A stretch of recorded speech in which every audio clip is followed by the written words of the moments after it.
Assalamualaikum warahmatullahi wabarakatuh. Bismillahirrahmanirrahim. Tabarakalladzi nazzala al-furqana ala 'abdihi liyakuna lil 'alamina nadhira.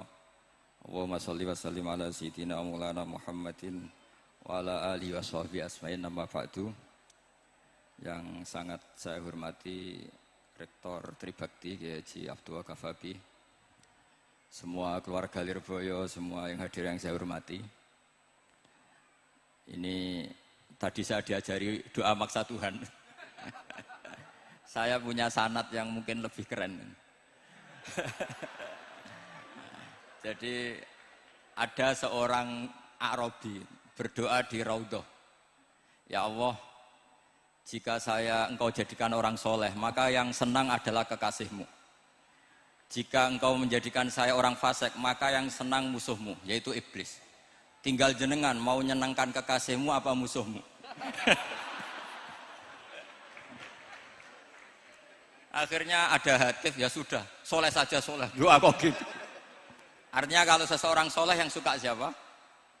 Rasulullah. Rasulullah berstatus Habibullah. Ya Allah, kalau engkau jadikan aku orang soleh yang suka kekasihmu, kalau aku jadi orang fasik yang suka musuhmu. Terserah jenengan mau menyenangkan musuhmu apa menyenangkan kekasihmu. Coba ampun, terserah jenengan. Tentu pilihannya Allah menyenangkan kekasih Allah. Itu saya ijazahkan ini. Semoga agak diterima. Covid. Jadi kalau di Ihya itu ada Kitabul Wujdi, ada yang baca Al-Wajdi. Tinggal zaman mondok ngarokati apa enggak tahu saya. Resiko mondok Lirboyo memang gitu, kata Mbah Mun itu harus semuanya diharokati. Tapi kata Mbah Mun ini sarang, jangan harokati semua, jangan maknani semua. Kalau dalil di sini katanya kan apa itu al ilmu sayyidun wal kitabatu qaiduhu. Jadi ilmu itu ibarat hewan liar, supaya enggak liar dicancang gitu. Tapi kata Mbah Mun ambek cancang kabeh ya ketekaken mati gitu. Jadi ini, nah saya ini kan dikatakan Gus Kafabi tadi cucu murid. Ini saya senang sekali karena memang saya jarang mau diundang pengajian umum. Karena diundang itu artinya kan makmur, diperintah. Sehingga ini sekaligus maklumat, yang nggak merasa mbah guru jangan ngundang saya, itu kualat nanti. Karena saya berkali-kali bilang hormat kiai itu wajib, tapi ngatur kiai itu haram. Jadi aturan mainnya jelas, hormat kiai itu wajib, seneng kiai wajib, tapi kalau ngatur kiai haram. Ngatur itu ya fatwa itu, fatwa ya. Begini, saya ini baru neliti, mungkin ini tahadus bin nikmat. Saya berkali-kali rembukan sama, termasuk diantaranya sama Profesor Quraish Shihab. Itu mau menjadikan manhajul Quran itu mudah. Di antara kitab yang saya pelajari serius itu kitab Syajaratul Ma'arif. Nanti sebagian tak tinggal di sini biar diajarkan Gus Rikza. Itu rencananya PSG Pusat Studi Qurannya Pak Quraish itu menerbitkan itu. Sementara ini sekarang di UI Universitas Islam Indonesia saya juga ngajar kitab itu. Kitab itu begitu mudah menjadikan Quran itu pegangan. Kalau di sini katanya mau dimilenialkan itu, milenial itu. Itu begini, misalnya begini. Ini saya beri contoh. Jadi peristiwa-peristiwa khusus yang ada di Quran itu ditabwib secara umum. Jadi ini saya nanti tidak guyon supaya Gus Rikza agak kelihatan kalah, karena kalau guyon-guyonan itu menang saya. Saya ini orang Pantura. Saya misoh saja ada dalilnya. Karena memang dalam tarikh-tarikh itu gitu. Ini Muhammad ponakan kamu, kata orang-orang kafir. Saffaha ahlamana wasabba alihatana. Semoga gak ada yang menerjemah wasabba alihatana. Kitab itu mudah sekali. Misalnya begini, saya beri sekian contoh, mungkin 3 sampai 4. Babu nafil ibad bikullil bilad. Bab kalau seseorang itu harus manfaat di mana saja dia berdomisili. Terus beliau secara mudah bilang qala ta'ala hakian an Isa bin Maryam wa ja'alani mubarakan ainama kuntu. Saya adalah orang yang hidup di mana-mana itu membawa apa? Berkah. Terus beliau memberi judul secara umum Babu Nafil Ibad Bikullil Bilad. Sehingga saya di Rembang, di Lirboyo atau di mana saja, etikanya satu, harus bermanfaat. Setidaknya manfaat kalau ada orang ingin menang ya saya ngaku kalah lah. Kalau ada orang yang ingin saya diangkat jadi murid ya oke saya jadi murid beliau. Enggak masalah. Karena bagian dari kesalian itu tawaduk. Pasti yang tawaduk jadi wali karena man tawadu'a rafa'ahu Allah. Yang kumo luhur jadi guru pasti tidak jadi wali.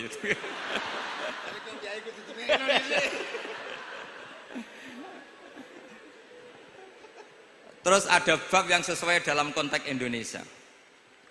Itu juga dibabkan umum, babu saddid dzara'i. Bab menutup pintu potensi-potensi yang enggak baik. Terus beliau mengutip qala ta'ala wala tasubbul ladzina yad'una min dunillahi fayasubbullaha adwam bighairi ilm. Jadi dulu para sahabat saking semangatnya berislam, itu saking semangatnya itu sering bilang jancuk lata, jancuk uzza. Jadi ini tidak jauh-jauh dari misah karena memang sudah dicap cangkem elek tadi. Terus mereka tanya, lalu kalau Tuhan saya jancuk, bahayanya jancuk juga Tuhan kamu. Akhirnya Allah bilang gini, Muhammad, umatmu kandhane aja misoi brolo, kurbane aku. Makanya terusannya ayat fayasubbuha adwam bil khairil. Dan itu oleh Syekh Izzuddin bin Abdissalam yang dikenal sebagai Sultanul Aulia itu dibabkan mudah sekali. Babu saddid dzara'i. Jadi kalau kamu ingin Allah tidak dipisoi, Islam tidak disakiti, kamu jangan menyakiti agama lain. Itu bagian dari mencintai Islam. Jangan kira kita hormat sama agama lain karena ikrar, tidak, itu bagian dari mencintai Islam. Terus mengutip sekian hadis, la yasubbur rajulu abahu. Sebagian riwayat la yal'anur rajulu abahu. Ada yang baca layal ani, terserah lah. Kalau nahiyah layal an sapa rajulu, terserah itu. Apa khobar bimanal amri, apa bacanya layal an itu bisa dipasul masail nanti itu. Jangan sampai seseorang tuh misoi bapaknya. Kata para sahabat, wa kaifa yasubbur rajul abahu. Bagaimana mungkin seseorang misoi bapaknya sendiri? Terus kata Rasulullah, yasubbu abar rajuli fayasubbu abah. Wa yasubbu ummar rajuli fayasubbu ummah. Dia misoi bapaknya orang lain, kemudian dibalas, bapaknya dipisah. Ini penting saya utarakan, jadi mudah sekali. Terus dibabkan di bab umum itu babu saddid dzara'i. Sehingga peristiwa yang khususiyah ini menjadi bisa ditarik kesimpulan secara umum dan Quran maupun hadis mengawal kita ila yaumil kiamah. Karena kita tidak kehilangan stok untuk memaknai Quran dan hadis dengan cara yang diajarkan Syekh Izzuddin bin Abdissalam yang kita kenal, beliau termasuk Sultanul Ulama. Contoh ketiga ini yang paling penting dan itu saya sering utarakan. Beliau bikin judul la yutrakul haqqu li ajlil batil. Kebenaran tidak boleh ditinggalkan hanya karena banyak kebatilan. Uniknya apa? Beliau pakai dalil, saya yakin seorang dokter Riza pun nggak terlintas kalau itu ada. Meskipun bikin rumus istihad tadi yang nggak ada kembarannya tadi. Karena ulama yang waras ya nggak ingin ngembari rumus seperti itu. Memang nggak perlu dikembarin, apalagi dosen-dosen tribakti itu nggak suka. Ini padune ra kuat gaji kan gitu. Itu kan dalih ya, dalih supaya ngirit ya. Wes mulang gak arep-arep gaji barokah gitu. Itu mesti kong kali kong sama bendara ya. Karo yayasan itu. Itu ada judul la yutrakul haqqu li ajlil batil. Itu uniknya beliau hanya dalil inna sofa wal marwata min sya'airillah faman hajjal baita wa atamara fala junaha alaihi ayyat tawafa bihima. Sofa dan marwah itu hakikatnya adalah min sya'airillah, termasuk syiar-syiarnya Allah. Maka siapa yang haji maupun umroh enggak apa-apa. Allah dalam bahasakan itu enggak apa-apa, fala junah enggak apa-apa, terus saja tawaf di situ. Memang dalam bahasa Quran enggak bahasa sa'i tapi pakai bahasa tawaf, ayat tawaf bihima. Kata Syekh Izzuddin bin Abdissalam, di sofa ini ada Isab nama berhala, di marwah ada Nailah juga nama berhala. Yang orang-orang jahiliyah dulu ini menyembah dua berhala ini. Karena ada berhala mereka merasa risih kalau ibadah ritual tauhid di situ. Tapi kata Allah, teruskan saja kamu tawaf di situ atau sa'i di situ. Artinya apa? Kebenaran tetap diperintahkan meskipun ada kebatilan. Jadi gampang sekali. Terus beliau bikin judul la yutrakul haqqu li ajlil batil. Barang hak itu tidak boleh ditinggalkan karena barang batil. Saya di mana-mana kalau boleh dikatakan fatwa. Kalau ada orang mati karena narkoba atau karena mendem atau karena koplo atau karena oplosan, itu kita sebagai kiai datang saja. Tapi tidak harus kiai yang top-top kayak Gus Rizal, salah satu kiai datang. Karena sekali kita tidak datang, mereka akan menciptakan tradisi baru dalam penguburan. Kiai ratekong, soleh-soleh ratekong, dipendem ala mereka. Didekno ambek diminumi arak. Sehingga kita datang ini karena apa? Sebetulnya demi melaksanakan syariat Islam, memperlakukan janazatul muslim. Kita kelola secara Islam. Meskipun mangkel, kita mangkel, wong mati kok oplosan. Mati-mati pas sujud kan keren. Atau mati karena gaji terlambat kan keren. Ini mati kok. Atau mati karena miskin telat apa? Gaji kan keren, tirakat lah qanaah. Nah. Betul, ini mas-mas kalau yang mencintai bapak tidak kesampaian, syahid cinta itu juga syahid. Asal tidak pernah lihat, tidak pernah SMS. Ngempet tok itu kalau mati itu syahid. Tapi syaratnya nggak ngelihat, nggak nge-SMS, nggak WA. Pokoknya seperti itu. Nah, ini penting saya utarakan. Saya pernah diundang salah satu acara akad nikah. Itu yang undang itu nanggap ketoprak. Gus nanti ada ketoprak di rumah saya, tapi jangan nggak usah lihat itu. Tapi jam 9 ngakatkan anak saya. Ya saya datang. Pas itu memang nggak ada udzur saya datang. Itu sudah ada biduannya banyak di situ. Kenapa saya datang? Pikiran saya tadi. Kalau kiai tidak menyaksikan akad nikah, nanti mereka bisa bikin cara akad dengan cara mereka sendiri. Sehingga takbir-takbir yang di fikih, misalnya walimatul ursi itu kalau ada ikhtilatur rijal wan nisa haram hadir. Itu nggak pernah dilakukan oleh guru-guru kita. Setahu saya Mbah Mun, bapak saya, guru-guru kita, meskipun ada ikhtilatur rijal wan nisa, mereka kalau ada walimatul ursi asal tidak ada udzur itu datang. Karena la yutrakul haqqu li ajlil batil. Padahal jelas di bajuri di Anatut Talibin jika hunaka muharramun harumal hudur. Entah kalau Gus Rizal baca hurrimal hudur atau harumal hudur tidak tahu, saya ini kan bisa debat ini. Karena saya santri sarang, jadi kalau baca 2 kali harumal hudur atau hurrimal hudur. Tapi kalau yang santri sini mau tidak mau ya anut harokatnya guru tadi. Resikonya nurut itu harus ikut haruma apa hurrima. Kalau saya karena enggak dimaknani, jadi ya bingung. Maksudnya bingung milih, saking banyaknya ilmu. Bukan bingung karena goblok, bukan.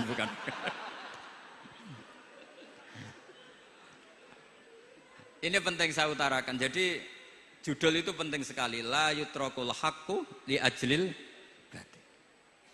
Contoh keempat, babu tolabil manzilah.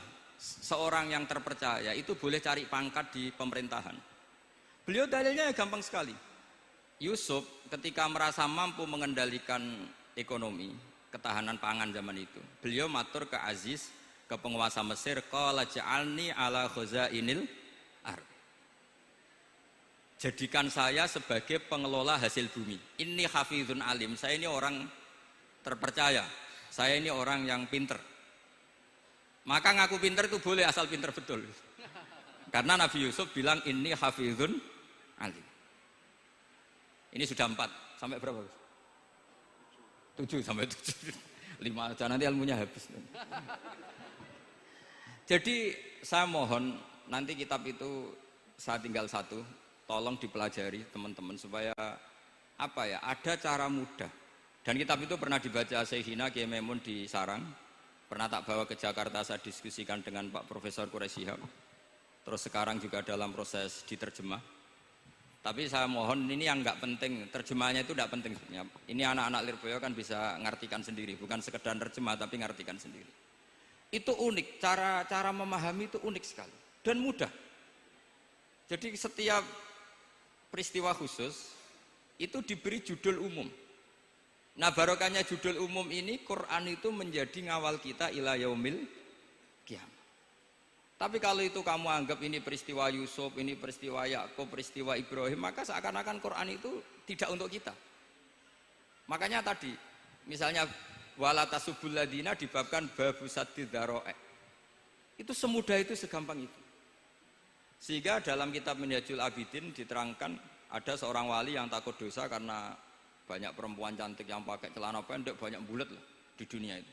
Singkat cerita dia uzlah, dia santai-santai di gunung makan rerumputan. Terus ada wali yang kelasnya lebih tinggi. Kamu di sini ngapain uzlah? Kenapa? Meninggalkan dosa. Terus digojlok sama wali yang lebih senior. Kira-kira ya saya gojlok Gus Rizal gitu. Kata si wali yang lebih senior tadi, taraktum ummata Muhammadin fi aidil mubtadi'ah. Sebetulnya kamu itu tidak menghindari dosa, tapi malah parah. Ketika umat tidak kamu pimpin, artinya membiarkan dipimpin kelompok lain. Dan itu bisa orang ahli bid'ah, bisa orang kafir, bisa yang lebih menyesatkan. Jadi uzlah itu tidak solusi. Ini pentingnya pembanding. Jadi gak apa-apa nanti setelah saya ngisi, dikasih kesempatan untuk bully saya, gak apa-apa. Saya terlalu sakti untuk dikalahkan. Jadi artinya muhibin saya itu gak ngefek lah kalau saya diadili siapa? Gus Riksa. Gak ngefek. Jadi menurut saya nanti tak kasih kesempatan untuk ngadili saya. Terus setelah itu selesai, saya tidak jawab lagi. Sebagai latihan calon wali itu harus sabar, Mang. Jadi wal kadhiminal ghaidha wal afina anin nas. Jadi setelah saya dibully nanti saya bilang sudah saya maafkan, wassalamualaikum, terus gitu. Terus contoh yang paling ekstrim gini Gus Rizal, ada contoh babu jawazin namimah limaslahatin. Bab boleh adu-adu. Adu-adu itu mengadukan satu peristiwa yang buruk ke orang lain karena maslahat. Itu contohnya unik sekali. Saya ini bingung, masa ada namam atau namimah kemudian ditoleransi. Terus beliau pakai dalil wajah arojulum min aqsal madinati yas'a. Qala ya Musa innal mal'a ya'tamiru nabikal yaqtulu kafakhrus innilaka minan nasihin. Musa, saya ini pegawai kerajaan Fir'aun, saya termasuk perwira di kerajaan Fir'aun. Saya tahu rapat tadi malam itu memutuskan menangkap kamu untuk dibunuh. Maka kamu harus secepatnya keluar dari Mesir. Itu kan sebetulnya tipikalnya agak namimah, adu-adu, tapi limas lahatin. Itu mudah sekali kitab itu. Jadi saya mohon anak-anak Tribakti yang mau mengkaji Quran ingin alim pakai kitab itu. Saya jamin kalau khatam pasti alim. Khatam paham maksudnya. Daripada sampean pakai metode usul fikih itu keruwetan karena selain judulnya sudah ruwet. Lubul usul itu sudah ruwet. Dulu saya ngaji di sarang itu semua satu kelas itu semuanya dapat 4 terus. Kecuali saya tidak dapat nilai karena gurunya bingung biji. Tidak tahu bingungnya itu karena dianggap terlalu alim atau terlalu goblok, tidak tahu saya. Yang jelas usul fikih saya itu nggak ada nilainya. Begini kalau dalam usul fikih kan begini. Ya ini agak menghormati pasca sarjana jadi agak-agak ruwet biar kesannya itu ya intelek atau pinter lah gitu. Kalau guyon terus itu kan nganggap sampean itu isane mau paham guyon itu. Jadi gak ngergani orang seperti orang guyon terus itu. Tapi ini agak serius. Begini. Misalnya saya sebagai kiai ngundang Zaid, kamu ke sini. Saya jelas sebut Zaid ke sini, ada tamu. Sebetulnya saya ingin Zaid apa ingin cah dalam siapa saja asal bisa melayani tamu. Zaidun itu zikrul ba'di wa iradatil kul apa zikru Zaidin fi ainihi. Itu kan jadi perdebatan di ilmu usul fikih. Ketika Zaid gak ada, terus di situ ada pelayan yang bernama Bakar Umar gak datang, pasti kayaknya marah. Cek sombong ya santriku, tak udang rano sing moro. Terus misalnya anak-anak bilang, Pak Yai Anda kan tadi manggil Zaid, tidak manggil kita. Cek goblok maksudku ono sing nyuguhi teh. Ora kudu Zaid, Bakar Umar ya kena. Bocah kok goblok kan mesti gitu. Artinya gini, menyebut aktor dalam Quran atau hadis itu yuradu syakhsun bi'ainihi, apa itu bagian dari zikrul ba'di wa iradatil. Sehingga semua peristiwa di Quran entah itu nyebut Fir'aun berarti mewakili orang togo, orang yang lajut. Menyebut Musa mewakili orang baik. Apa bagaimana?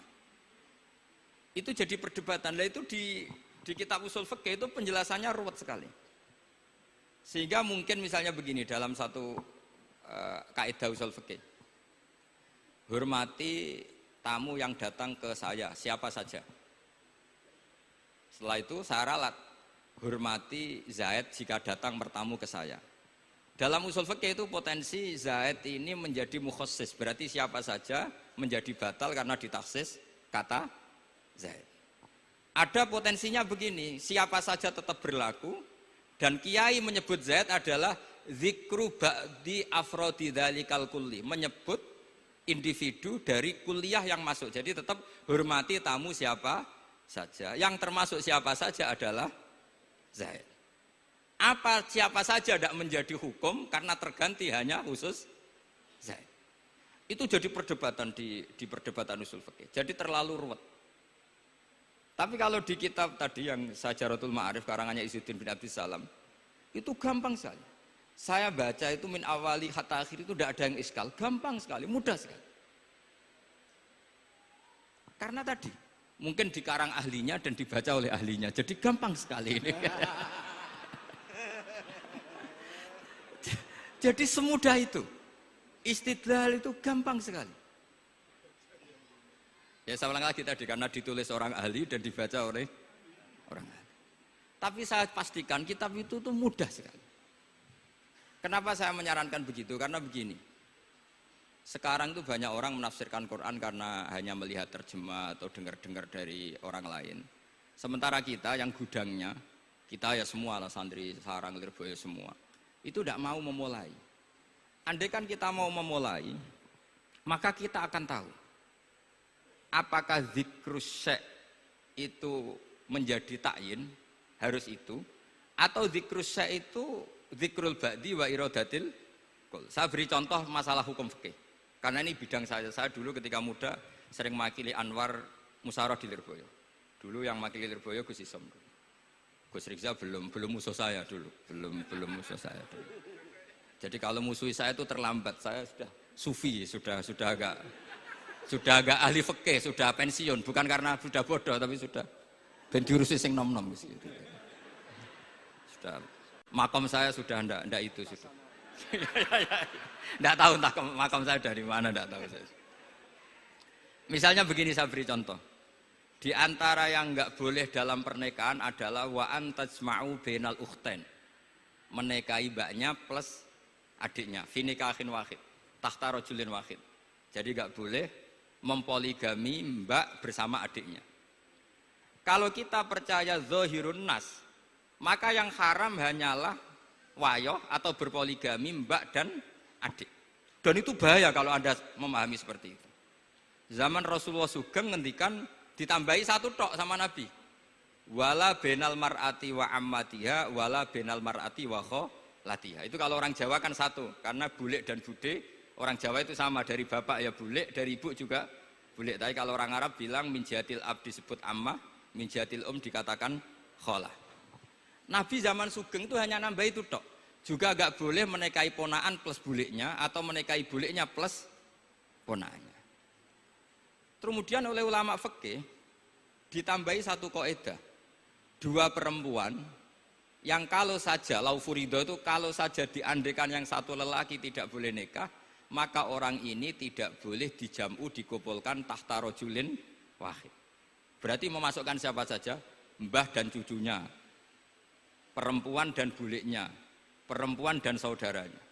Nah, artinya gini, andekan yang disebut Quran itu menjadi itu saja hukumnya, maka yang haram poligami hanya mengumpulkan mbak dan adiknya, karena Quran hanya bilang wa antajma'u bainal ukhtain. Tapi tentu itu kebodohan. Mesti gak tahu ngaji usul fikih. Kitab yang pantangannya orang banyak, ya pantangannya gurunya bareng. Jadi itu bukan pantangan muridnya saja, ya pantangan gurunya bareng.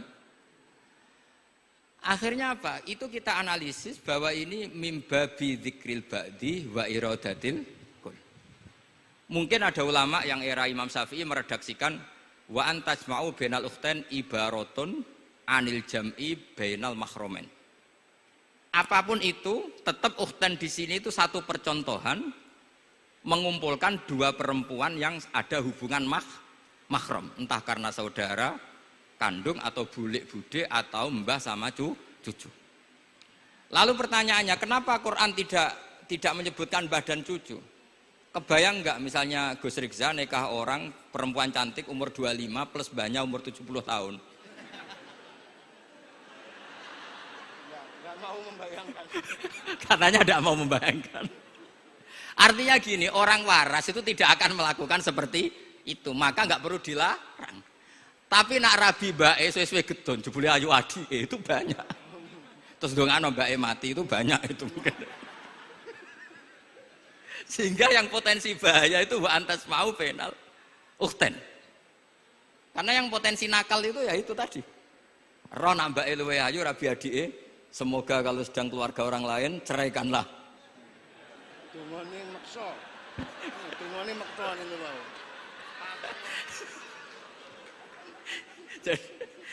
Jadi ini penting saya utarakan. Jadi ini serius tapi saya tetap rileks. Jadi mohon dipelajari lah usul fikih. Kalau usul fikih Anda kesulitan, pelajari saja kitab Syajaratul apa? Ma'arif. Nanti kitabnya saya titipkan siapa saja Pak. Insya Allah sampai ke kursi saya. Apa kitab Syajaratul Ma'arif. Itu menurut saya kitab terbaik dalam mempermudah memahami Quran. Ya modelnya begitu, misalnya tadi babu nafil ibad bikulil bilad, bab seorang hamba sebaiknya di mana saja bermanfaat. Terus cerita tentang Nabi Isa, wa ja'alani mubarakan aina ma kuntu. Saya masih ingat baca kitab supaya Pondok Lirboyo bangga bahwa cucu muridnya alim alama. Jadi ini bagian dari itu. Wong putu muridnya we alim, bangunnya murid Lirboyo ra alim, wong putune we alim kan gitu. Jadi kalau sampai ndak alim dosa gede. Saya kata Gus Kafabi kan putu murid, wong putune we alim mosok muridnya gak alim. Awas nak keman gak alim, sini-sini wong. Jadi harus mengkaca putune we alim, apalagi Anake pas. apalagi anake pas.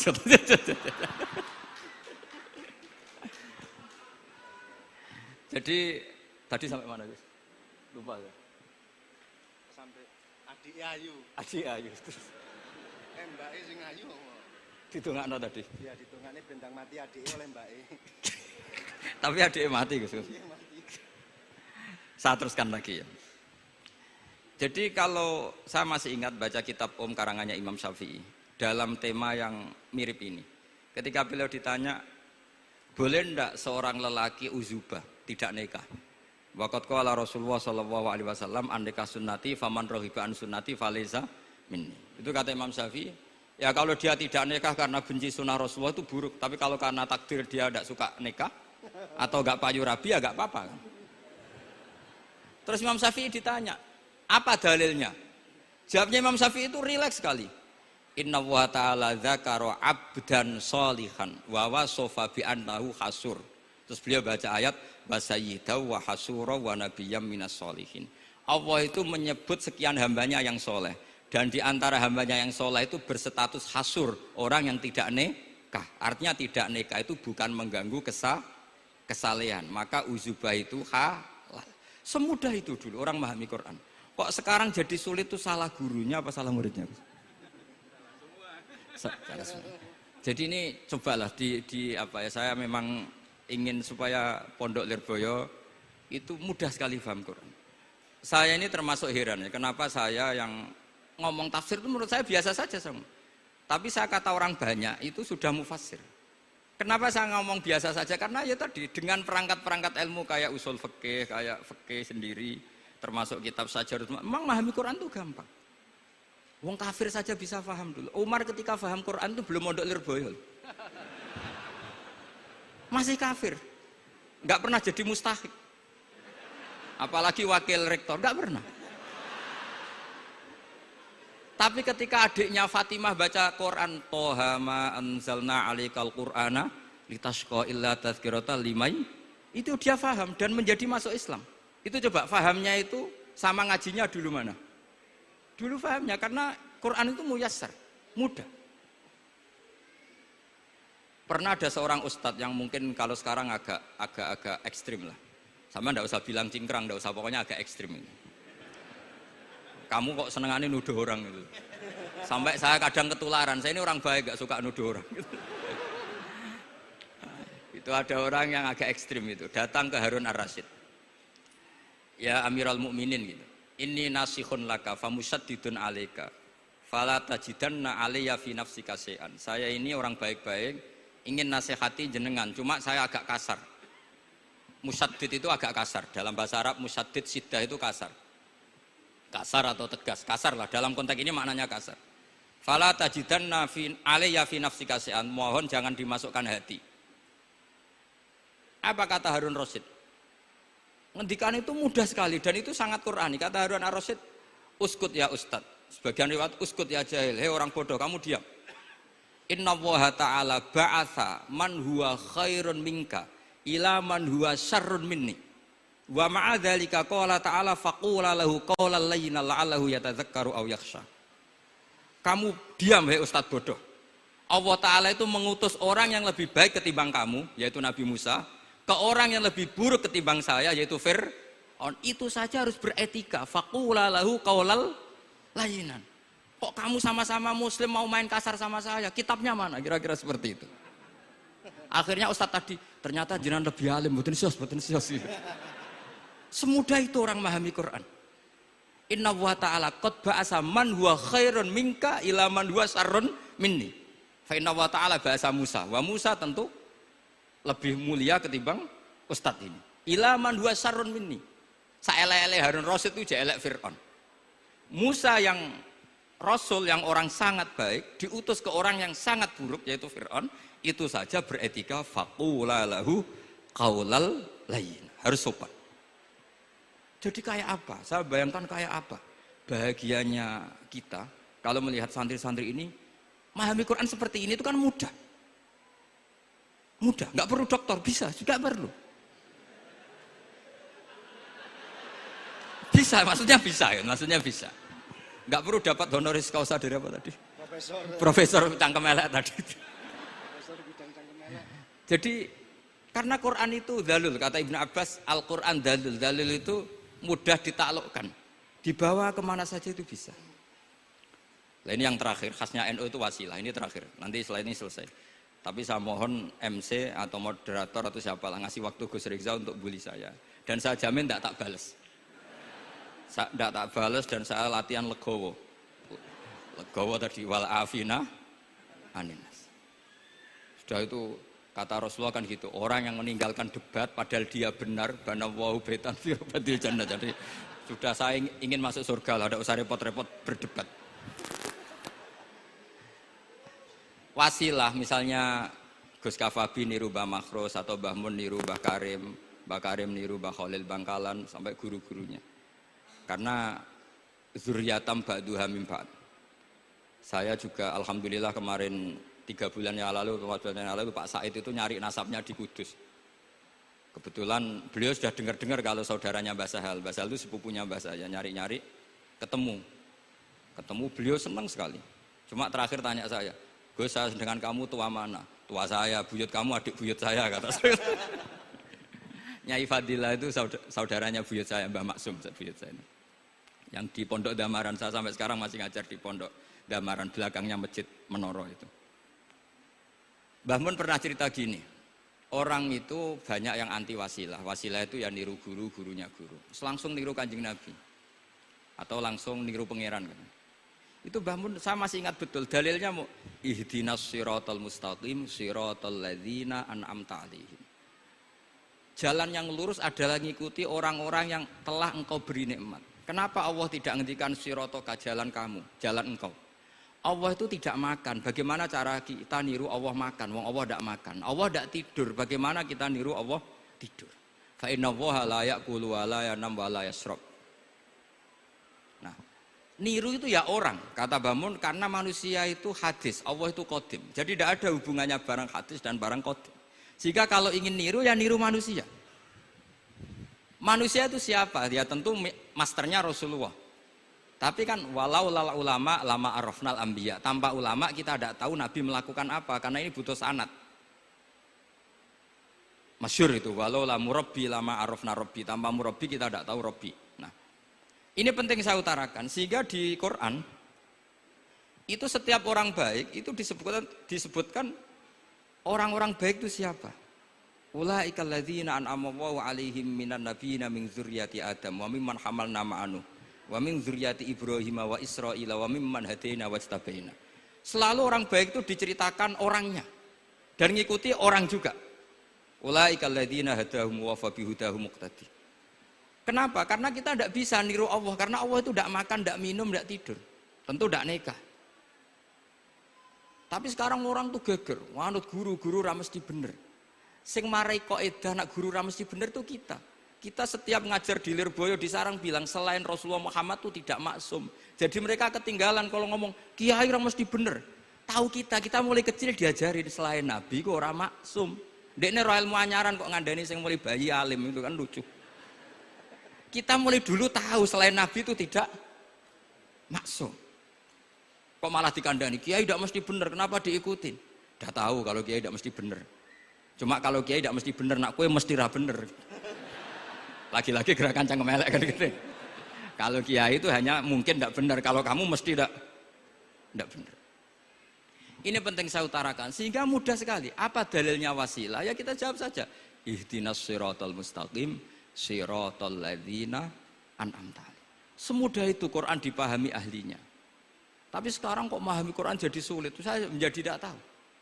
Ya seperti tadi Izzuddin bin Abdi Salam itu banyak dalil la yutrakul haqqu li ajlil batil. Itu contohnya itu hanya innas sofa wal marwata min sya'airillah. Ketika sofa dan marwah belum steril dari berhala-berhala itu, ketika Ka'bah belum steril dari berhala-berhala itu, Nabi tetap tawaf di Ka'bah, tetap sa'i di sofa dan marwah. Kemudian itu disimpulkan la yutrakul haqqu li ajlil batil. Segampang itu agama. Tapi kenapa menjadi sulit? Jadi saya mohon sekali karena kitab itu sedang dikaji di BSG Pusat Studi Quran, juga dikaji di pondok saya. Dulu saya Hina Memun pernah baca juga. Sekarang di UII yang ngajar saya. Jadi saya ingin, dan itu diajarkan ditulis lah oleh ulama sing ma'ruf, bahkan gelarnya Sultanul Ulama.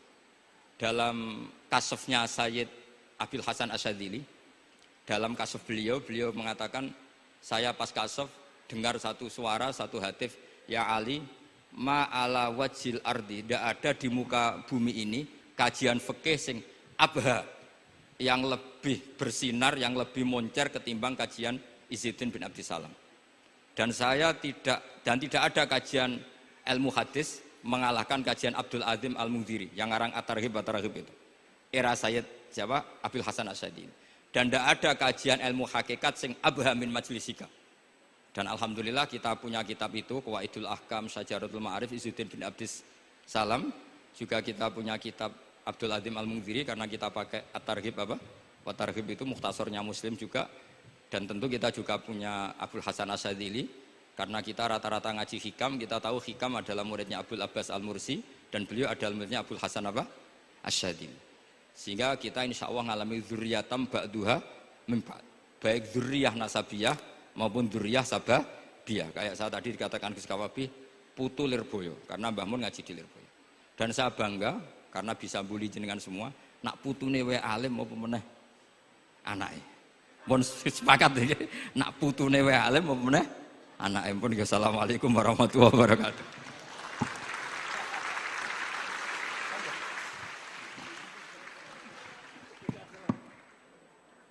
Kepada beliau diucapkan terima kasih.